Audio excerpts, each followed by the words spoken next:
Hello' guys, কি খবৰ আপোনালোকৰ? নিশ্চয় ভাল, মোৰো ভাল। আজি এটা মই মিনি ব্লগলৈ স্বাগতম জনাইছোঁ। আজি মই যাই আছোঁ বশিষ্ঠ মন্দিৰ, তাকো বোলো আপোনালোককো দেখাওঁ। এয়া বাছত উঠি আহি আছোঁ।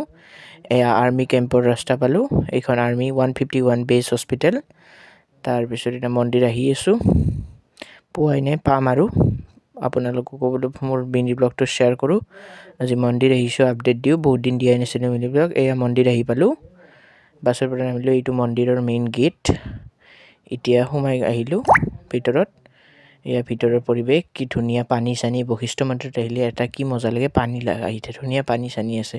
এয়া বাবাৰ বশিষ্ঠ মুনি ছাইডত যে অলপ অলপ ওলাই আছে, আৰু এইবিলাক নিজৰা পানী, কি ভাল লাগে ন গাইজ। চ' আজিৰ মিনি ব্লগটো এইখিনিয়ে আছিল। আশা কৰোঁ চাই অলপ হ'লেও ভাল পাইছে। চ' আৰু নতুন নতুন মিনি ব্লগ আহি আছে। মই অলপ টাইম পোৱা নাছিলোঁ দিব, এক্সাম আহি আছে ন। এক্সাম শেষ হোৱাৰ পিছত মাৰ্চ মাহত আপোনালোকক ঠিকছে বঢ়িয়া বঢ়িয়া মিনি ব্লগ দিম। ফুৰিব যাম ভাল ভাল জেগাত, আপোনালোককো দিম পাৰিলে। ঠিক আছে গাইজ, এয়া এইমাত্ৰ আপোনাৰ ধুনীয়া নিজৰা, এইখিনি মানুহবিলাকে ফটো উঠি আছে। এয়া গাইজ, মই পূজা চূজা কৰি উঠিলোঁ।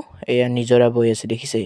এই নিজৰা তিনিটা যায়। এই তিনিটা নিজৰাৰ নাম পাহৰি গ'লোঁ, কিবা এটা আছিল, ৰ'ব মনত পৰিলে নামটো ওপৰত লগাই দিম। ঠিক আছে গাইজ, আজিৰ কাৰণে এইখিনিয়ে আছিল।